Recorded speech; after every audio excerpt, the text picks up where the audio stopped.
ইরানের মাটিতে হামলা করে যেন নিজের পায়ে নিজেই কুড়াল মারল যুক্তরাষ্ট্র। আহত পাক যেমন শেষ মুহূর্তে ঝাঁপিয়ে পড়ে, তেমনি পাল্টা আঘাতে গর্জে উঠেছে তেহরান। হামলার জবাবে মধ্যপ্রাচ্যে থাকা মার্কিন ঘাঁটিগুলোকে টার্গেট করেছে ইরান। ইতোমধ্যেই ড্রোন ও ক্ষেপণাস্ত্র ছুড়ে সৌদি, কাতার সহ মধ্যপ্রাচ্যের 5 দেশে থাকা মার্কিন ঘাঁটিতে ভয়াবহ হামলা চালানো হয়েছে। 28 ফেব্রুয়ারি ভোরে ইসরায়েল ও যুক্তরাষ্ট্রের বিমান বাহিনী একযোগে ইরানে ক্ষেপণাস্ত্র হামলা চালায়। এরপরই পুরো দস্তুর খেপেছে ইরান। দেশটির সশস্ত্র যোদ্ধাদের দল IRGC ইতোমধ্যেই ইসরায়েল সহ মধ্যপ্রাচ্যে ছড়িয়ে থাকা মার্কিন সামরিক ঘাঁটিগুলোতে প্রথম দফার ড্রোন ও ক্ষেপণাস্ত্র হামলা শুরু করেছে।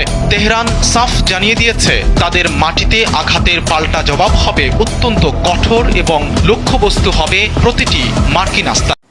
একটি ঘুমন্ত বাঘকে কখনোই খোঁচা দিয়ে জাগানো ঠিক না, কারণ ওই বাঘ ঘুম থেকে ওঠার পরে এক থাবায় খোঁচা মারা ওই ব্যক্তিকে শিকার করতে 1 সেকেন্ডও দেরি করবে না। তাই এবার ভালোভাবে টের পেল যুক্তরাষ্ট্র। ইরানের সাথে পাঙ্গা নিয়ে হয়তো তাদের জীবনের সবথেকে বড় ভুলটি করল যুক্তরাষ্ট্র।